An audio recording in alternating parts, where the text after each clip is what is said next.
Okay, welcome everyone to our February 11th, 2025 LibsWork meeting.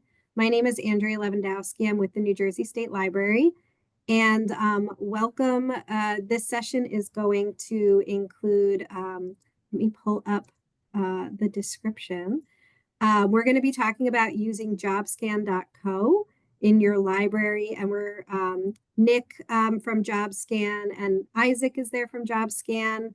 Natalie is joining us from Kenton County Library System.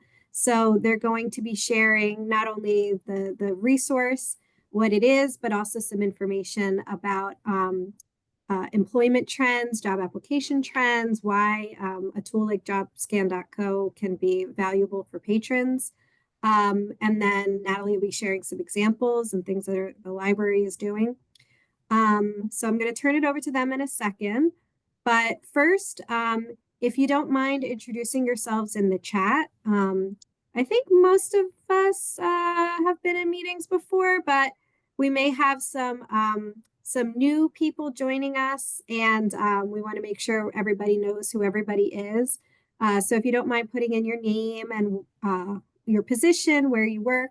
If you have any burning questions that you brought with you today, either related to the topic or just anything else about workforce development, touching on digital equity, entrepreneurship, business services, anything like that, you can put that in the chat.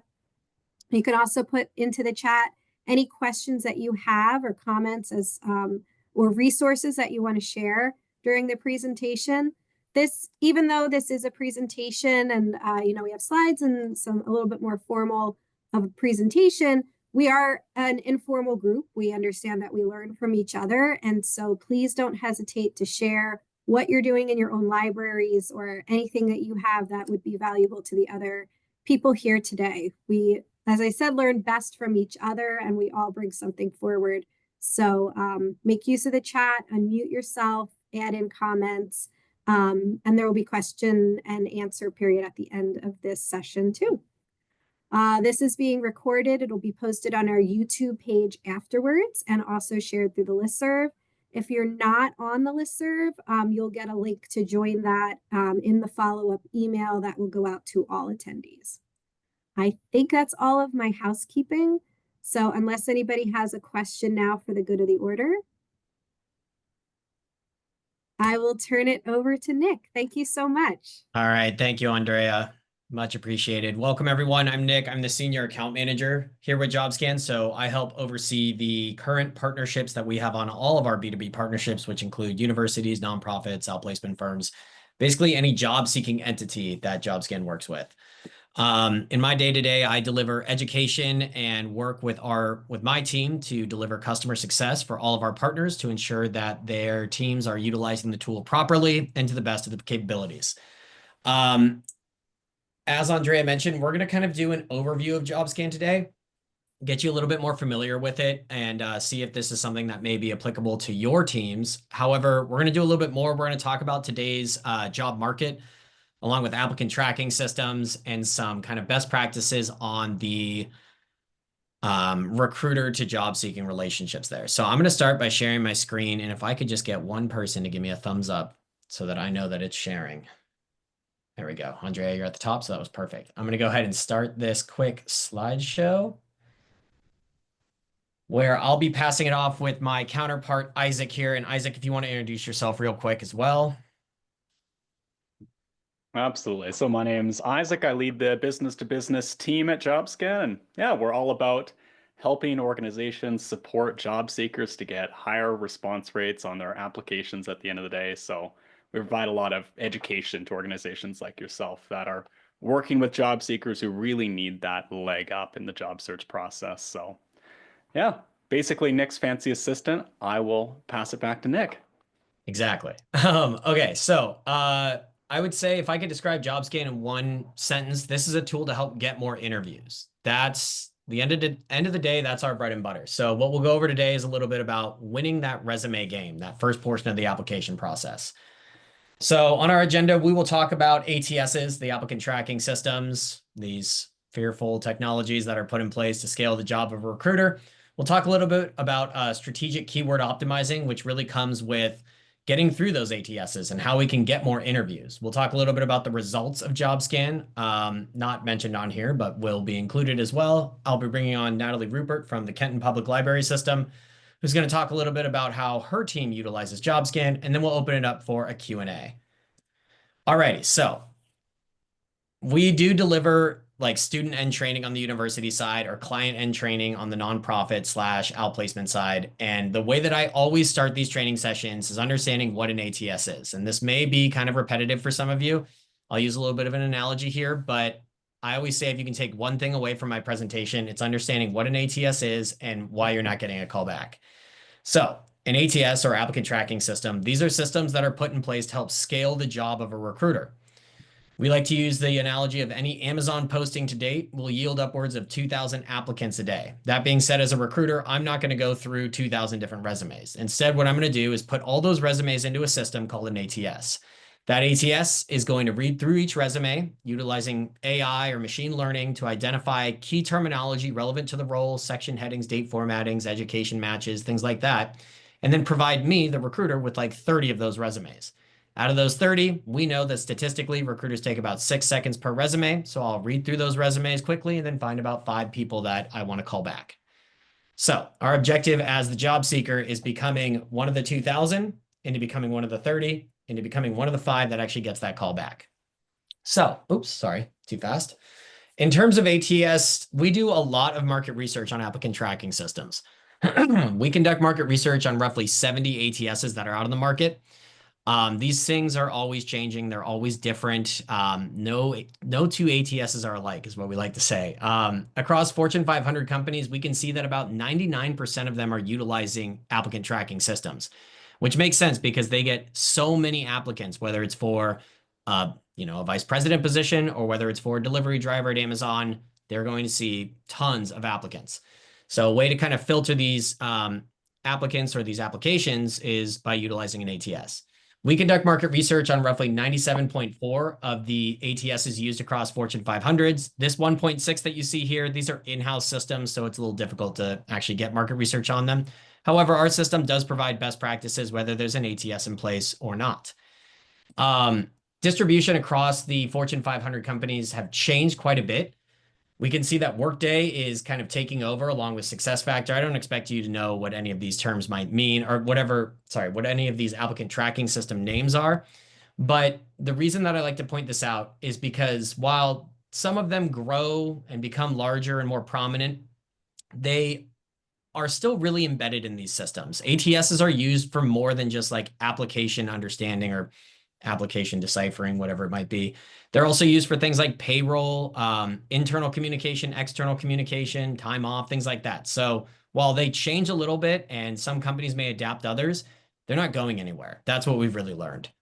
In terms of general distribution across applicant tracking systems, we see that Greenhouse is the #1. I always like to say if you've applied for a job in the last 10 years, you've likely run across Greenhouse. If you've applied on Indeed, LinkedIn, Glassdoor, when you press apply and it pops you out to another window, that URL will likely read Greenhouse. Greenhouse is a big system. I also like to point out Lever because that's the system that we use here at JobScan. Even 3 years ago, we had about 40 employees. We still use an ATS because we see so many applications every time we post a job description. ATSs are used by companies big and small. Even here at obviously JobScan, we use some. But like I said, our system can help tailor the resume to a job description, which is why our users will see 3 times the amount of interviews, because tailoring every single resume to every single job description is really the best way to kind of expedite this job search process. Okay, so quick overview here. What I did was I ran a couple job descriptions into JobScan and identified what ATSs they're going against. The reason that I put up this slide is to show you how different each ATS can be and how picky they can be. So I ran a position here at SpaceX where I identified that SpaceX is utilizing Greenhouse. JobScan will pull this information for you once you put in a job description. Specifications on Greenhouse specifically are they can only accept .docx or PDF. Universally, PDF is the most widely accepted file format for all ATSs, but you can see here that Greenhouse can support .docx. However, over here, a position with Oracle where I'm applying against Taleo. So the company is Oracle, the ATS that they're using is Taleo. you can see that it can accept basically every single file type to .txt if you're using a Mac. I'm sure you're familiar with that file format, .docx, .doc, and PDF. So if we're applying with the .txt from a Mac, a text edit that I download, and I apply to a greenhouse position, this ATS is not going to be able to read my resume. And I'll tell you right now that the recruiter is not going to reach out to you and say, hey, can you send us a different file format? Instead, we're going to get that email that says we decided to look in another direction. Additionally, Greenhouse does not recognize different tenses, abbreviations, or acronyms of skills and keywords. So what does this mean for me as a job seeker? Well, let's say I'm applying to a role as a sports marketer and I have 20 plus years in sports marketing. Marketer, marketing, these are essentially synonyms, right? But these systems are not able to pick that up. So despite Greenhouse owning whatever it was, 17%, 18.2% of the market, it cannot understand different root stemming or root stem terminology. So we really need to identify this and optimize every resume to each role. Over here within Taleo, when I'm applying to a position at Oracle, Taleo doesn't recognize different common abbreviations. So in other words, if we have a CPA or an MBA, we actually want to spell that terminology out. So again, this position I'm applying for is a certified public accountant, and I have 20 plus years as a CPA, and that's how it's labeled on my resume. This system might weed me out because it's not identifying that CPA actually translates to certified public accountant. So many times I can tell you time and time again that good competition is weeded out because they can't get past this first step. So that's what an ATS is. That's why our users are not getting calls back. And that's where the optimization process comes into play. I'm going to pass it over to Isaac now, who's going to talk a little bit about recruiter and AI tools. Okay, thanks very much, Nick. Yeah, and like Nick mentioned, this is no longer just a Fortune 500 thing. A couple of years ago, right? I mean, we knew that Fortune 500, they were almost all using these kind of application filtering models. But nowadays, that's starting to creep into small and medium-sized businesses where we're really starting to see that growth. Just for example, a couple of years ago, it was around 30% of small businesses using this kind of technology. And now it's over half. And you can see on the screen there, well, money from these companies are flowing into these investments. We're seeing 71% growth this year in AI-powered recruiting tools that are being used for this purpose. So something that Lisa Shaw mentioned in the comment there is, yeah, are these AI trackers as opposed to traditional ATSs now growing and they're going to use different methodologies? And yes, that's the case. So there's quite a lot of divergence, like what Nick was talking about, in how these systems work. But there are a lot of commonalities that we'll talk about towards the end of this presentation. But yeah, I mean, if we're growing 71%, 59% last year, I mean, this is a trend that's expected to continue to accelerate and something that we need to be prepared as practitioners to educate job seekers about in order to maintain their competitiveness. Okay, so a little bit of background, why is it growing? So like Nick mentioned, increased application volume, it's growing significantly. It has been for the last couple of years. It seems to have slowed down a little bit this year, at least plateaued, but we'll see how that progresses towards the end of the year. But these companies, right, they're under financial pressure, so where do they tend to cut first? It's roles often like recruiting, or at least they're certainly not making more investment in the recruiting side. So, for example, JobScan is a 60-person company. We have one recruiter. 3 years ago, we also had one recruiter at 30 employees. So we're not going to go make another hire for $80,000 to review the applications that are coming in. We're going to go spend a few grand on a piece of technology to be able to review the applicants as long as we feel like we have enough qualified applicants that it's not degrading the process. So that's a little bit of reason why. Next slide. And this is a real example of JobScan application volume. If you look towards the bottom, you can see where it says bonus year, bonus round, past year's edition. So this was our applications in 2022. For a full stack senior engineering role, 37 applicants.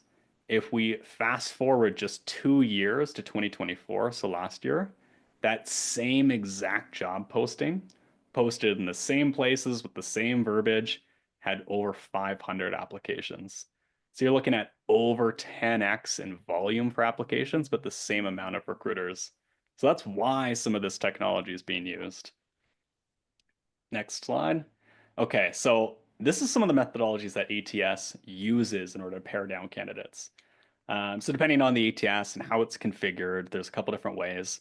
One would be hard knockouts. So this is usually just a yes or no, a binary decision. Hey, does this person fit requirements such as years of experience, location, ability to work in country?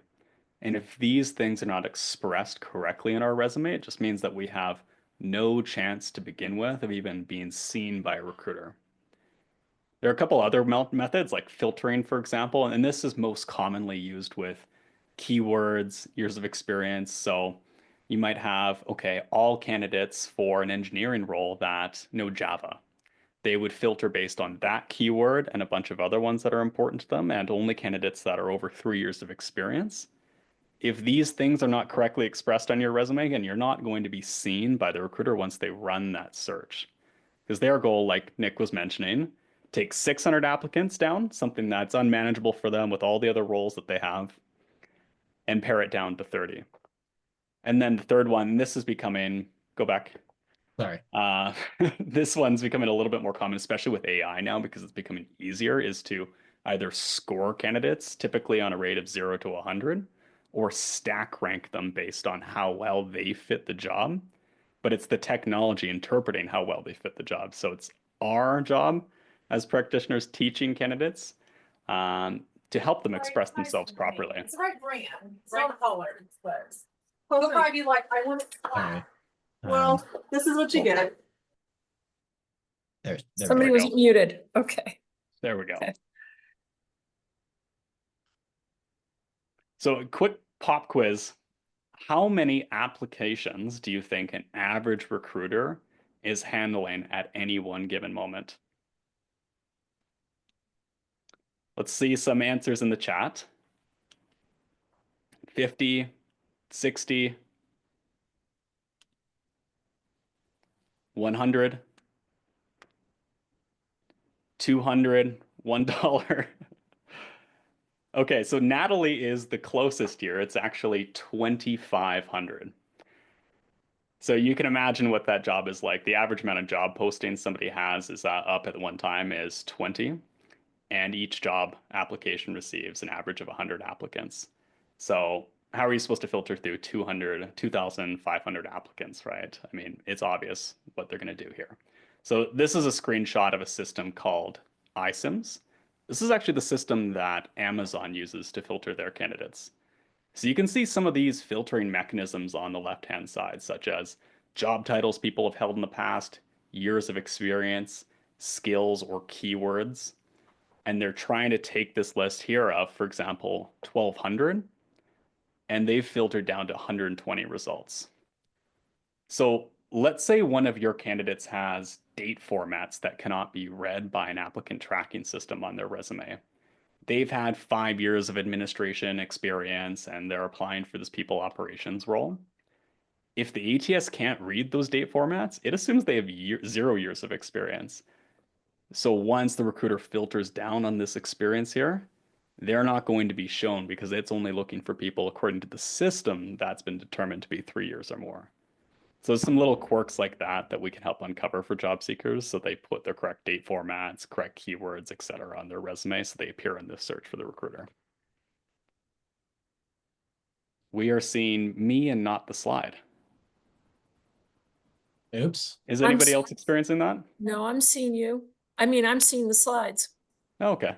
You might have to just click into the slides instead of my picture. It sometimes will make me bigger than I should be. Thanks, everybody. I can Okay. reset it. I'm going to reset it. Okay. Sorry to derail y'all. And so this is a system go. called Taleo that's used by Oracle, and you can tell it's been set up to be a little bit more modern. And this is using a stack ranking methodology. So most recruiters are going to filter from highest score to lowest score and then look only at the resumes that are at the top of this list here. Next slide. Okay. And then this is just a little recruiter test that I wanted to express for you all. And once you get past the ATS, how recruiters are actually going to be looking at the resume. is ATSs were designed, at least the thought of them was to mimic human behavior, to read job titles, to read section headings, to read dates, and to read keywords mostly. So if you look at where their eyes are darting, and these are all 6-second reviews, it's typically from the top down on the left, looking at your section headings, looking at keywords, a couple dates, and then making a decision. So these techniques that we use to optimize our job description for the ATS also work very well when it comes to how the recruiter is going to be looking at your resume as well. Next slide. And this is just a little bit of a zoomed in version. So you can see on the left-hand side, right, they're looking at the title, they're looking at a couple keywords within job descriptions, they're looking at slightly at education, and then same behavior on the right-hand side for a recruiter that spent a little bit longer looking at a resume. And you can see this is just natural human behavior, not just on resumes, but for how people read online material in general. This is a heat map of an Amazon listing, another e-commerce website on the right. Yeah, they're trying to get as much information as little time as possible. So titles, keywords, and move on. Okay, All back right. to you, Nick. All righty. So any questions so far on the application process, applicant tracking systems, or anything that we just covered in terms of the recruiter heat maps or anything like that? So I know I saw your filter, it's like they want like 5 years of experience for a particular skill or experience. And how are they, I guess in the applicant track system, how are they tracking that? Is it like if you put it into your summary objective section, I have like 5+ years, or are they doing like the math when they're putting like, you know, your years of experience at a particular experience organization? Yeah. That's a great. Go ahead. Sorry, go ahead, Nick. Okay. No, you got it. Yeah, it's reading through the dates that you have in your resumes for your role. Okay. So if you have 2021 to 2024, it's going to pick up that you have 3 years of experience. But a lot of candidates get stuck on date formats, which each ATS sometimes has different requirements too, where it can't read it correctly and it assumes that you have 0 because of that. So that's what we're trying to prevent. Okay. No, I was just curious about how that was going to be read too. Like, are you specifically putting it into like your summary section? That's where they pick it up, or are they smart enough now to do the math of the years and dates and stuff like that? Yeah, they are smart enough now, so they'll do the math in your dates. Okay, good to know. Yes. Okay. So great question there. But I think that while ATSs are scary and they can, weed out good competition, there are ways around them. With a tool like JobScan, this is a great way for us to identify what ATS we're going against and the specifications behind it. So this is a JobScan portfolio or profile, excuse me. This is a premium account. We do offer free accounts, so your users can scan like 2 times a month, one resume against one job description twice, to be able to optimize that process, kind of get the hang of it. So within our tool, we offer 5 primary functions for any job seeker. That's going to be resume building, where you can import your current resume and we'll create an ATS friendly format for you. You can start from scratch if you don't have a resume in place, or you can import your LinkedIn and we can optimize your LinkedIn and create a ATS friendly resume as well. So resume building. Then we offer our true bread and butter, which is scanning against a job description, identifying the ATS, understanding the specifications behind it, and how to improve our chances of getting through an ATS. Additionally, we have a LinkedIn optimizer that allows us to optimize our LinkedIn based on the industry that we want to be in. We have a job tracker, which allows us to kind of balance all these different resumes, different cover letters, and different job descriptions all within the tool. And whether you're a partner or have a premium account, you can always have access to this. And then lastly, our job board, where you can identify different jobs within your area based on your most recent scanned resume. So I'm going to really show off the true bread and butter of JobScan, which is our resume scanner. If you're interested in learning more about any of these other features too, feel free to reach out to myself or Isaac. We don't mind walking you through kind of how this tool works within the different plugins. However, so here for my alias Joe JobScan, I've got a ton of different resumes in here. They're all, shoe retail. I've got inside sales. I've got Joe JobScan marketing, and then I've got my Joe JobScan first base resume. The idea here is that I don't have to change my resume each time. I don't have to start from scratch with my base resume. If I'm applying to this Nike customer service role, maybe I'm applying to Adidas afterwards for another customer service role, I can start with my Nike one so I don't have to, completely start from scratch. Now, when it comes to the optimization process, our first resume statistically does take about 22 minutes to optimize. However, after the 5th scan, it drops that down to about 5 minutes per resume. So our objective here is to really expedite the job seekers process and allow them to apply quicker and see shorter time to getting an interview. In fact, statistically, it's about 47% less time searching for a job when utilizing JobScan. So I'm going to run my resume against this job description by pressing Power Edit here, which will take me to our live editor. And I am met with a percentage match rate up here. We like to say the percentage match rate is roughly the likelihood of you passing through this ATS. So your users will probably come in at like a 17%. In full transparency, when I was applying to jobs, I was using JobScan. My initial scan was at, I think it was at 22%. I got that 22 up to a 64 when I applied to JobScan, and I got the interview, I got the job. So we're really looking to just better our overall chances here. So on the right side is my resume. I use JobScan's resume builder. So things like section headings and date formattings are all preset to ensure that they're getting through an ATS. I do have the ability to switch up how my resume looks if I'd like. If I'm a student, I can emphasize education over experience. Or if I'm a current professional, I can emphasize work experience over education. I'm just going to go ahead and start with our basic though, and identify searchability. In other words, what ATS are we going against? So from here, I'm going to fill in information like what company I'm applying to, where did I get that job description, where's the job board from, and then the job title role, which will help me keep it nice and neat within my job tracker. So for you and your teams, if you're really spending a lot of time on resumes, understanding where education goes, small things like file formatting or date formatting, a tool like this can come into play in those early conversations to kind of excel your next conversation with your job seeker to more like interview prep or negotiation tactics. Our objective here is to kind of optimize the application process just as the recruiters are optimizing their recruiting process. So I filled in I filled in the information about the company, and JobScan has identified that Nike is utilizing Workday.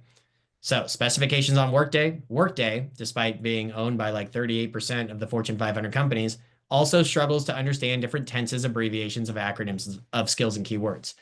So Workday, Greenhouse, and Taleo all struggle with different tenses and acronyms of terminology. You might think, is that just, generic across the board? It's not. We actually pulled up iCIMS earlier. The one that Amazon uses. iCIMS is a very prominent tool, and they actually do have the ability to decipher through different root stemming or stemming of terminology. However, one thing that I want to note here is that this is calling out different tenses. So we don't want any variations of terminology. We want to match the job description and the tenses in which the job description describes these hard and soft skills. So something as small as an S on the end of customer services can throw it off and lower my match rate and lower my chance of getting that interview. So on the job description, we parsed through it. We've identified all the hard skills that you have and the soft skills that you have, and then those that you're missing. If I jump back to my resume side, I'll continue down searchability. We'll go over best practices like contact information, summary statements, section headings, and date formattings again, and then the job title match, of course. One thing that ATSs are always looking for is an exact job title match. And this might go against some of the career coaching practices that you may have, but if we are a student and we're applying to this customer service role and we have no experience within customer service, but this is somewhat of a, relatively entry-level role for a customer service representative, utilizing the statement, I'm seeking a role as a customer service representative, can help us get that terminology in there, and it can almost help us trick that ATS into thinking that we do have this experience. That way it's the recruiter making the decision on whether or not to call us back. So we want to make sure that we have that exact job title in there. So we understand what ATS we're going against. Now we're going to drop down into our hard and soft skills, which is our best place to improve our overall match rate. So our hard skills here, you can see all the terms that I'm missing and those that I have. I do have customer service called out here a few times. Things like professional development. Now, for my alias Joe JobScan, let's say I do have a vast experience with professional development. I can click on this, which will utilize JobScan's AI and machine learning to create a sentence that utilizes the same tense, and I can add this into my resume. Something like implemented professional development programs to enhance team skills and productivity in the sports marketing department. Now it is AI, so we do encourage our users not to lie on their resumes. We say it all over this system. It's not perfect. read it all the way through. But let's say that this does apply directly to some of my experiences as a marketing assistant for the radio station in Portland. It's a fake resume, so bear with me. I can go ahead and add this in here, which up here, I can see that live score update from a 59, and my match rate will update up to a 64. I must have grabbed just one. So as I continue to add in terminology I'm missing, I'm going to grow my overall match rate prior to applying. Account management, it's not really applicable to Joe, but I personally am the account manager here with JobScan, so I can expand on this. We'll say that me managing key accounts, this is exactly what I did for my time at ESPN. I can add this in here, click out, which again will drive my overall match rate from a 64 up to a 68. Additionally, we have what we call a quick add. So Microsoft Office, I'm not going to expand too much on this, but I do possess Microsoft Office experience. I can just add this to my core skills, which will quickly add it to our core skills section and drive me up from, I think I was at a 68 up to a 71. So hard skill breakdown and soft skill breakdown, they're the same, but soft skills will not carry as much weight. One section I didn't cover here actually is predicted skills. So within our system, we've seen tons of customer service representative roles. Now, while this particular role doesn't call out things like customer database, digital literacy, language proficiency, or active listening, a lot of these customer service roles do. So adding this into my current resume can either, one, give me that leg up on the competition because it's likely a hard skill that they're looking for, or it can help me expedite my process as I continue to apply for customer service roles within shoe retail because this terminology is likely to come up. So updating these first three sections are all about getting through the ATS. Our next component is once we get through the ATS, we want to ensure the recruiter likes what they see on our resume. So this is where we encourage things that a lot of your career coaches are encouraging already. Things like measurable results, numerical values that back our experiences. Statements like I hired on 5 people, drove revenue up 20% year over year. We showed you those heat maps in the beginning. One thing that will draw the recruiter's eye in amongst a bunch of letters is going to be numerical values. So numbers amongst letters. So drawing the eye into I hired on 5 people and drove revenue up. They're impactful statements that recruiters absolutely love. We encourage our users to put on at least 5, but we know that not all job seekers are going to have 5 measurable results. So even if I had 4, or even if I just had 1, these are just suggestions. It's not going to affect your match rate. We only base our grading off of the content. So getting through the ATS. Resume tone can cover things that are like terminology that we want to avoid. So if I put in the word passionate here, I know that the word passionate is now flagged on these systems. Our recruiters within our recruiter focus groups have stated that they're kind of sick and tired of seeing this term. We can see here that it is a word to avoid. However, it has not affected my match rate at 71. So again, it's a suggestion. Terms like best in class, synergy, or I obliterated the competition in my last role, they come off aggressive. So we would flag that and say, let's change this up. Lastly, web presence and word count. Web presence is extremely important. I mean, having your LinkedIn page on your resume, 87% of recruiters actually vet their candidates on LinkedIn. A lot of the ATS systems that we work with, like Lever, iSIMS, Taleo over at Oracle, those will actually parse out people. So it says their name, the job they're applying for, their LinkedIn link, and then their resume quick view. So it's really important for us to ensure that our users have their LinkedIn pages on here with a, what is this called? A customized URL, I guess. So it's not just a bunch of numbers and letters. You want to make sure they're looking at the right one. And then word count, JobScan's utilized from the executive all the way to the, from the executive level to the internship. So this number is subject to change, as are things like date formatting and section headings, depending on the ATS you're going against. But we do allow for multi-page resumes in here. But we do encourage you, if you are aiming for an entry-level role, to keep it to 1 page, those kind of best practices. So understanding what the recruiter wants to see. And then lastly is formatting. Now, while you can run non-ATS friendly resumes in our system, we will give you feedback on, you have a photo of yourself, you have a graph. These are not readable through ATSs, headers, footers, different font size or font color. If you utilize our resume builder, you'll get green check marks across the board here like I do to ensure that it can get through an ATS. So this is optimizing a resume for a role. Are there any questions on how we can provide this to our users so that they can get a better experience on optimizing their resume or the actual resume process? Nope. All righty. Our next component then is cover letter generating. We do allow for users to generate cover letters or drag and drop cover letters for feedback, but we can generate a cover letter with ease now. Additionally, you can live edit this on the screen. Like I said, we do emphasize it's not perfect. Make sure that you're reading it all the way through, but we really want to provide our users with a jumping off point so that they can excel and expedite this process. So I've created a cover letter here. Dear hiring manager, I'm excited about this opportunity at Nike for a customer service representative, talking about both the company name and the job title I'm applying to. In my previous roles, I've leveraged strong communication skills, so on and so forth. So it's actually taking content from within my resume and applying that to the cover letter. This is all editable on screen as well. So I can put in things like, hi, I'm Nick. I've got a resume and a cover letter here now. If I move over to our track function, this is where I can save every single cover letter, every single resume, because they're all going to be different amongst my many, many jobs that I've applied for here. So you can see I'm going to expand my screen a little bit. You can see the jobs that I've gotten interviews for and offers from. As I drag and drop Nike, bear with me, this is a demonstration account, so you're going to see Nike all over this board. But I can utilize these functionalities to kind of track where I am and keep organized. Our latest update too, which actually should be new to Natalie as well, is once I drag it over to interview, I can put in things like when that interview is, I can sync it with my Google Calendar, and I can generate thank you notes now. So I can generate a thank you follow-up for my recruiter, thanking them for their time and emphasizing, something that was important. I think within our second template here, we emphasize something that was specifically talked about during the interview, allowing for a little bit of customization in there. So we're really trying to give our users an all-in-one tool for the application process itself. Just for the sake of time, I'm not going to go too deep into LinkedIn or our job board, but are there any questions on generating resumes or generating cover letters and keeping it nice and trackable within our system? No? Isaac, Very cool. anything you wanted to add? No, I think we should ask Natalie to share a little bit about how they're using JobScan within their programming at the library. That's a great idea. And with that, I'm going to introduce Natalie Ruppert here, who oversees the Kenton Public Library System and the JobScan partnership. Thanks, Nick. Thanks, Isaac. Our goal today is just to give you an example of how we're using it because libraries are so different. So I'm just going to tell you a little bit about our system and then a little bit about our philosophy and how we're using it today.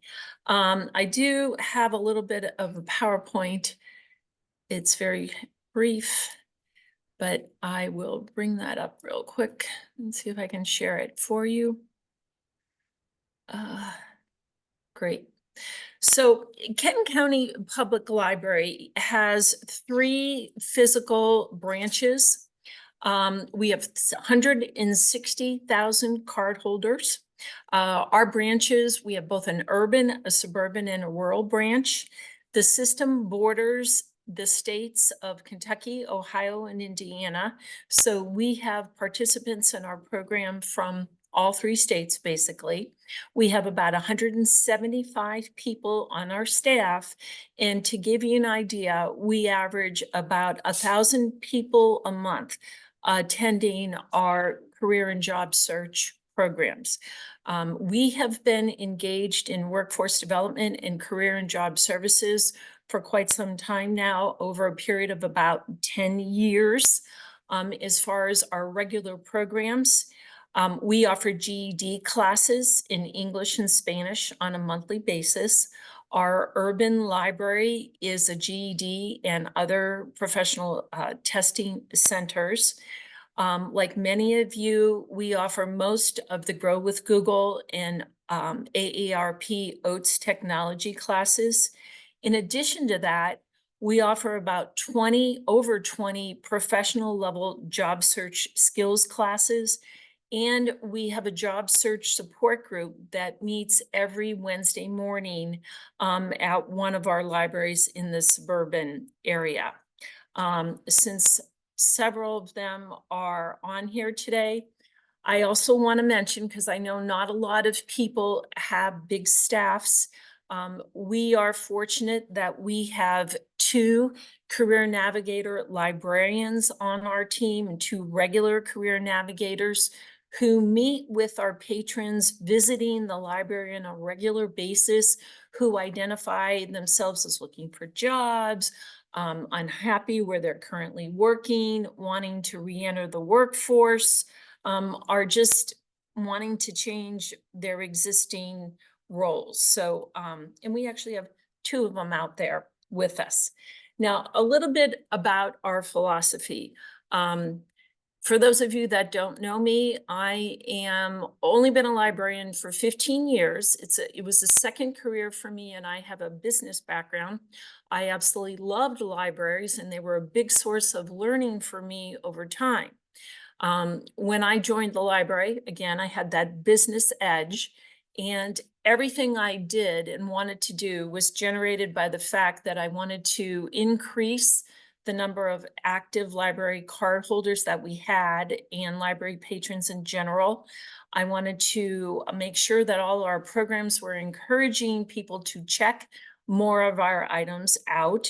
And of course, I wanted people to attend our programs. So as I was building our programs, that was kind of always my thing and always my question, like, how am I getting people to check more things out? Am I getting people to use their library cards? Am I getting people to attend our programs? As part of that, we have a lot of people coming, obviously. We teach people that winners and losers have the same goals. It's all about the process. And if you've read Atomic Habits, you'll find that that is a James Clear philosophy from that book. So we're always helping our job seekers focus on the process of how they conduct their job search. We tell them that how they conduct their job search is an indicator of how they will do a job. So we want to give them the best resources they can to move themselves forward. So we're always encouraging people to become students of the job search process. So for us, how we've used JobScan is basically as an award for coming to our programs and for using our services. People are not able to just go out to our website and get a JobScan account, no matter who they are. So how we use it is we basically offer 4 resume workshops every month. We have a basic resume class that is 2 hours long that anyone can attend. We offer that both in person and virtually. We offer practical strategies for improving your resume that our career navigator librarian, Alicia Copley, who is with us today, teaches. That is based on a lot of the Grow with Google content. We also offer creating a federal resume for use on USA Jobs. And then our final class is managing applicant tracking software in your job search. And what that class does is it focuses on teaching people how to use jobscan.co. And we have a lovely lady, Dr. Natalie, that teaches the class for us. We offer it every month. I'm going to skip this slide here and go to this one. That anyone who is participating today is welcome to attend. Because Dr. Telly, we are located in Kentucky, obviously, but Dr. Telly actually lives in Daytona Beach, Florida, and she used to live here, but she offers the class in a 2-hour format via Zoom. If you wanted to take it, you could register on our event page and see how she does it. Now, she goes over in an educator's way. She's been a director of career services for most of her career at various colleges, in a way that the average person can absorb the information. Working with Isaac and Nick this afternoon and explaining how JobScan works, it's all great for us, but Dr. Telly kind of goes into that level that the average patron, the average college graduate student, even non-college, can actually understand it and explains it in a way that they can ask questions all the time, and they thoroughly are able to learn how to use it. People love it after they've taken our class, and because they're taking it through the library, they can take the class as often as they want for free. Dr. Kelly always keeps the content current, so I'm hoping she already knows Nick and Isaac about the new option for thank you notes, so that was great. We don't record the class because, again, we want people to constantly be coming back to us to visit us and to use our other resources. So it works out really good for us. Now, what's happened is we allow basically 5 people on our staff, and I think I might have put this on a slide. Yes, no, we'll go this way. We allow 5 people on our staff to assign jobscan.co premium accounts to patrons after they've attended any of those 4 resume workshops. So it kind of works out. They reach out to us, they get to know our staff a little bit. We give them, that explanation through the ATS class, how to use it, and everybody's happy. It works out very well. Now, we are an access point for our American Job Center, which for us is called the Kentucky Career Center. So I write celebration stories weekly about people who have landed jobs through our program. And I have to tell you, pretty much 100% of the people that have landed jobs tell us that they have used jobscan.co effectively. Since we've been able to keep track of just the statistics from the Northern Kentucky Accountability Group, our job search support program, over the last 4 years, we know that we've had over 725 people land jobs. So it's proven itself to be extremely effective as far as helping people. We think it's been super great. We also have a staff member that we've assigned the task to check our jobscan.co account monthly. And it's very easy to comb through our patron database that is using the site to see who are the people that are actively engaging and who just got an account and never used it, and go in and delete those. So we have our subscription allows us to have 500 people at a time using it. And we've also always found that to be very effective for people. So it's been very good for us. We are very happy that, as I explained initially with our philosophy in making people expert job seekers, we found that jobscan.co helps them to play the game very effectively. And you could see by Nick and Isaac's presentation how much of a game it is, and how if people don't understand that they are wasting their time sitting on their computer, submitting application after application, getting absolutely nowhere and getting totally frustrated and blaming the fact that they aren't getting hired on the fact that they're too old, they're too young, they don't have this experience, they don't have that. Their problem is they don't know how to play the game. And we found that jobscan.co really elevates people's ability to play that game. And the way we do it, it's worked out really well for us. And Nick, correct me if I'm wrong, but we have one of the highest public library use of jobscan.co in the country right now, correct? Absolutely. So yeah. And so I know my friend Elizabeth Iakia from the State Washington Library, and she left some questions in the chat that I know people want to answer. And anybody else is free to go ahead and ask questions. Let us know what you think.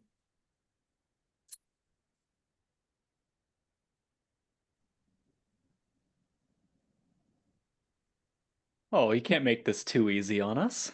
Oh, okay. Yeah, All please right. unmute if you'd like, or you can Oh, type your Elizabeth says, questions okay. in the chat. Sorry, Elizabeth was there. She said that was Joyce Abbott who had to jump off. I'm sorry, I misread that when I was looking at them. Okay. All right. Yes, and anything you want to send me, I'll make sure that that gets out to the list and to the attendees today. Okay.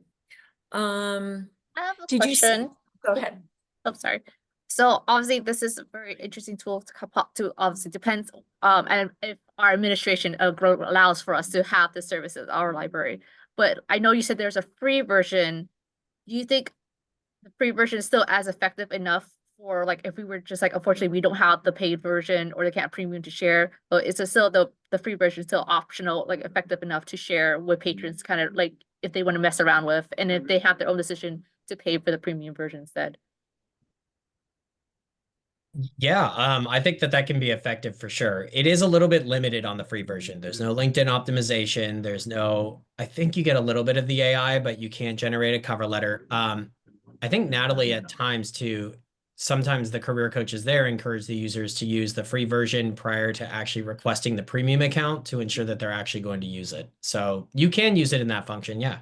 All right, because it's like that's cool function, but I know obviously there you will probably have a paywall. So that's why I was like, if I share this with them, how much of it be effective for the patrons to use, or they'll be frustrated, like, oh, I still have to go through a particular paywall to use other things that might, give them edge or something like that. Yeah. Like there's some limits, right, on how many jobs they can scan, and the free version gives them a resume report. So, how well do you match against this one job? It doesn't help them with any of the live editing or real guidance on how to implement these kind of techniques. More of just a quick sanity check on the resume. So yeah, but I'd recommend you try it. Just I'm curious to see. I see, I think it was Mark Daly had a question where he says, does JobScan info about employer adoption of ATS reflect our local knowledge? How about for employers fewer than 500 or 100 employers? Because we've gotten extremely involved as an access point for our American Job Center here, and I actually serve on our workforce investment board. I work with employers pretty much nonstop about what they're doing. And I would say across the board, everybody is using some type of ATS. So they are right about that. And it's interesting, the employers all, they're on their side, they're getting charged with ads from Indeed and ZipRecruiter and all these places, and they are inundated by the number of people that they get. So it's just interesting to see how it all plays out. But one of the big things with us is we help people by using JobScan, but we also encourage people to do a lot of networking, which is a big part of our program as well too. That helps. And Mark, while not all companies utilize ATSs, we understand that too. There is still a benefit to optimizing your resume for each role. It can show that, one, it can help you as a job seeker get a better understanding of what this role entails, but it can also show the recruiter the dedication and the match direct to the job description that you're applying to. So whether there's an ATS in place or not, optimizing the resume for the role can still lead you to the value props of 47% less time searching for a job and 3 times the amount of interviews. It's just how to go about that optimization process that we're trying to solve. Also, you have to remember that we're in a tight labor market in a lot of areas, and there's plenty of employers out there that don't have enough people applying for their jobs. So they're going to be a lot more gracious about the applications that they do get. So. Gonna ask, how do you structure your fees for the libraries? Yeah, so it's an annual subscription that you pay, and that gives you a certain amount of job seekers that you can serve. So it's just dependent on volume that you expect to actually use JobScan.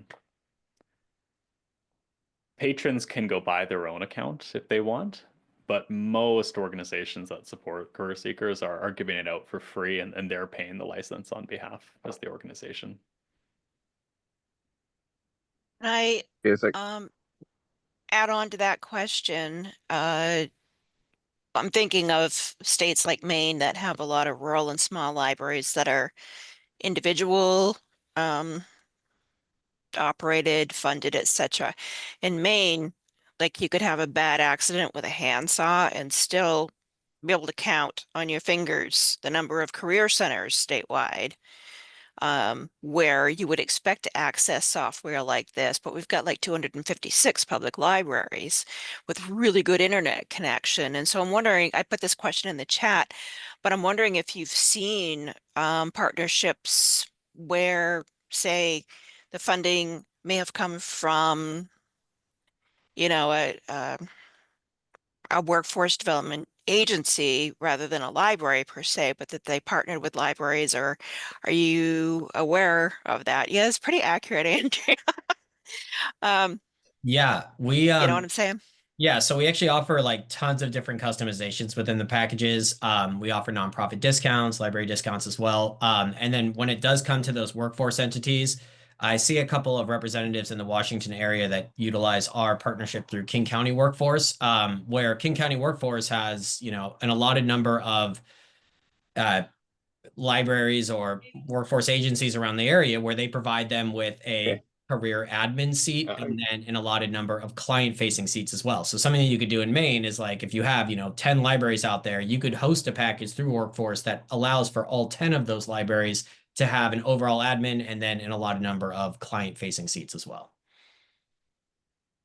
Yeah, that sounds good, because we do have some very large, I mean, obviously the healthcare systems are our largest employers, Hannaford, Chinborough, things like that.